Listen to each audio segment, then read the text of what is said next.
High hello welcome back to my channel. आपलं घर ना झाडू मारून पुसून घेतलं की इतकं सुंदर दिसतं ना.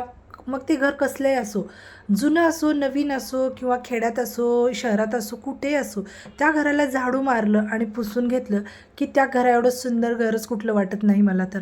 मग ते कसंही असो, म्हणून ना घरातलं सगळ्यात आवडतं जर काम कुठलं असेल ना माझं, तर ते आहे झाडू आणि पुसून घेणं.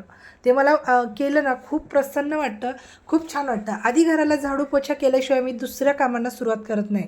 आता राहिला प्रश्न सकाळच्या टिफिनचा, ते मात्र सकाळचे टिफिन आणि सकाळची कामं जे असतात मॉर्निंगचे आपले, ते तेवढं मी केले की लगेच मी झाडू पोछा करायला घेते, कारण हे काम माझं सगळ्यात आवडतं काम आहे.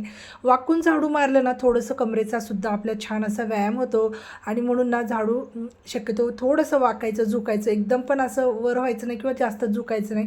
आणि पोछासुद्धा मी ना फरशी पुसून घेत असताना बसून मारायचाच प्रयत्न करते, कारण बसून फरशी पुसलं ना खूप सारा आपल्या शरीराचा व्यायाम होतो, असा कमरेचा होतो, पायाचा, मांड्यांचा, आपल्या हातांचा सगळा व्यायाम होतो. म्हणून ना शक्यतो मॉपचा वापर कमी करायचा आपण स्त्रियांनी, आणि आपलं पोटसुद्धा कमी व्हायला मदत होते, आणि पोटाचा वाढलेला घेर कमी होतो. तुम्ही बसून पोछा मारायला लागा, बघा किती छान हलका आणि फ्रेशसुद्धा वाटतं हे काम केल्यानंतर. चला, एक काम सकाळचं पूर्ण झालेलं आहे. आता इकडे बघूया, बापलेकं यांनी टी व्ही साफ करायला काढलेली आहे. सुट्टी असली की यांचं सुद्धा साफसफाईची कामं सुरूच असतात. तर चला, व्हिडिओ आवडल्यास लाईक, शेअर आणि सबस्क्राईब नक्की करा.